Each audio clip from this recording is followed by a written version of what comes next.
I remember that when I was a student, I had a lot of English teachers. Some of them were good, some others were not that good. But something that I want to highlight about all of them is that I never, never use technology in my English lesson plans. Of course, I was a student just 10 years ago.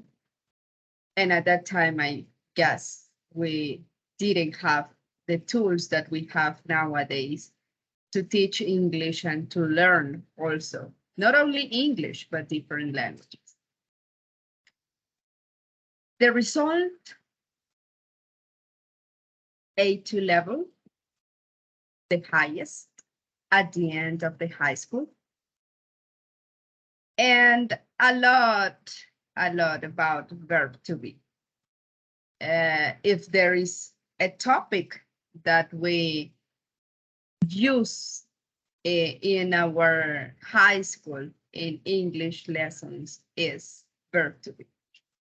I guess most of you remember that since we were in sixth grade till 11th grade, we studied year by year the rules of the verb to be, when to use it and when not. The perception of most of the students, that is the only topic. And if you know verb to be, you will make it.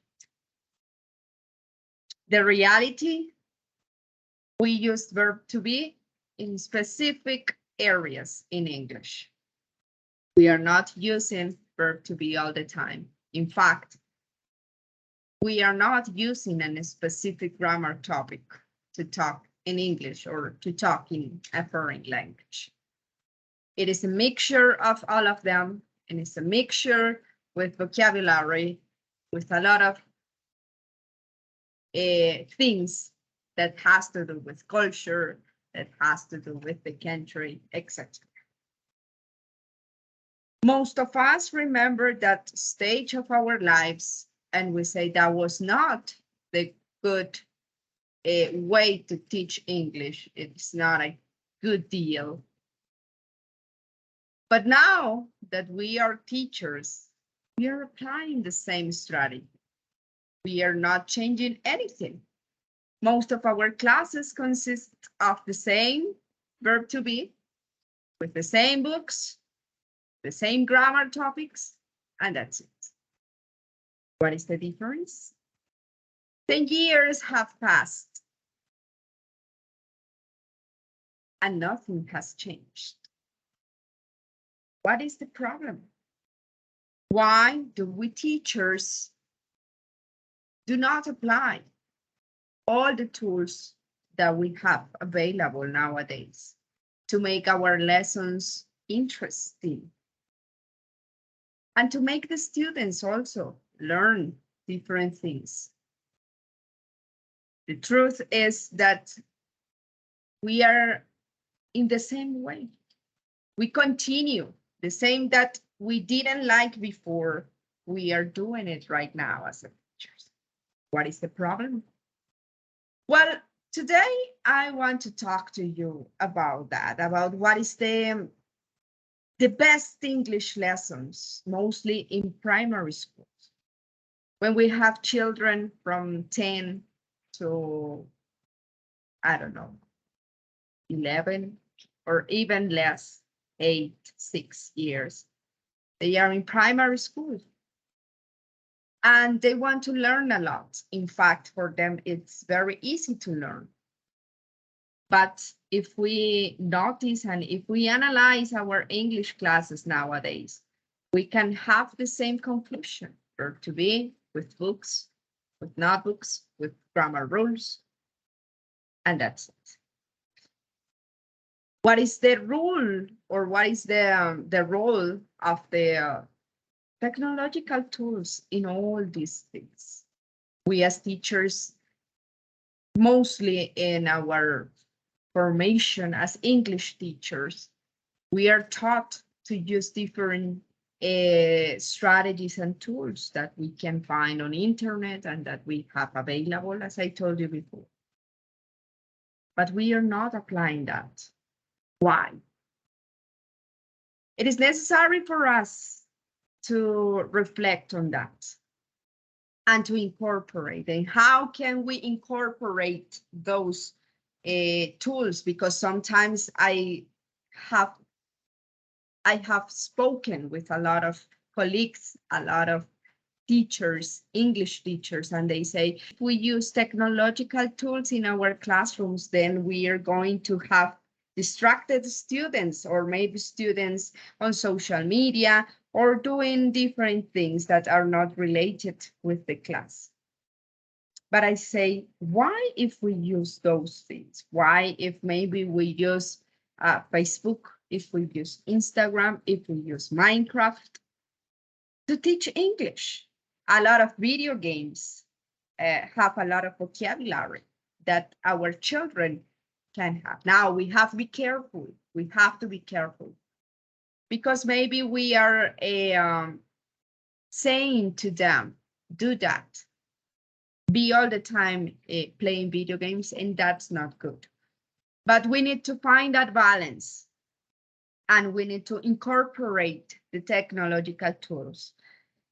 We need to change our minds. We need to know that it is not just about grammar. It is not just about things, structures, vocabulary, words, but it is about that. Why, if we can explore their creativity, their curiosity about the things of the world, about nature, about different things. Using the technological tools, if we may maybe find out a game on the internet in which they can maybe find the vocabulary concerning plants or the water cycle or the solar system, and maybe they can learn about that, and maybe they can extract good things. Yes, I'm not saying that grammar is not necessary, and I'm not saying that we shouldn't teach grammar. But why, if maybe we change our mindset and we try to incorporate all those things that we have available, that we have at hand to our classrooms, and to tell them, I'm sure that if we analyze the perspective of our students, including those technological tools, incorporating those things to our classrooms, I'm sure that they will have a different point of view about English. They will not think, as I used to think, that English is all about verb to be. It's not about grammar. It's not about structure. It's about culture. Why, if we can have some interaction with foreign people through Skype, through Teams, ICT are available. Are we using them? Our students are having the same thought as we used to have 10 years ago, because we are using the same tools, because we are doing the same thing. And time has changed. We can use different things, we can use different material, we can find different things to engage our students and to tell them English is something fun. It's all about curiosity, it's all about exploring, it's all about creativity. I'm sure that our mindset about our classes will change as well. Sometimes we are mechanical, and over the passing by of the time, we tend to teach the same, with the same activities, with the same materials. But why, if we take the risk of having different things? I'm sure that we will have different results. We will have more bilingual students, at least here in our country. We have very low levels of bilingualism here in our country. And what are we doing to change that? We have all to change the world or to become a bilingual country at least. Are we using those tools? Thank you.